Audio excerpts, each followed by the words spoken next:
Sur le bateau, il y avait des morts, il y avait des blessés, il y avait des soldats qui pleuraient en répétant « Maman, maman, maman ». Vous savez, les gens croient qu'on implore Dieu, mais quand on est en train de mourir, on implore sa mère. En débarquant, j'ai regardé à côté de moi et j'ai vu mon lieutenant Fields. Il avait été touché par une mitraillette. Son corps se criblait de balles. Lorsque la mitraillette a cessé de tirer, il s'est effondré. Il était mort. Si t'avais pas peur, c'est que t'étais pas normal. Parce que, bon Dieu, on n'était que des gamins.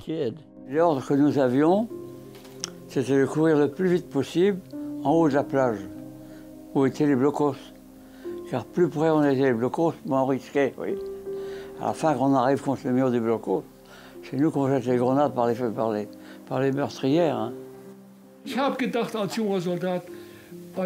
J'étais un jeune soldat et je voyais toutes ces vagues de soldats qui débarquaient.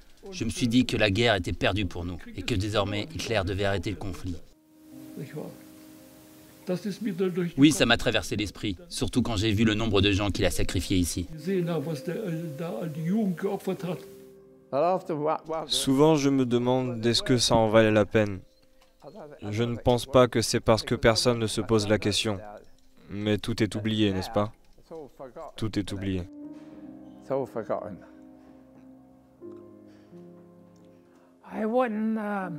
Je n'échangerai pas ce que j'ai vécu là, même contre $1 million. Mais même pour $1 million, je ne voudrais pas le revivre. Je me suis penché vers lui et je lui ai pris la main. Je voulais qu'il sache qu'il n'était pas seul.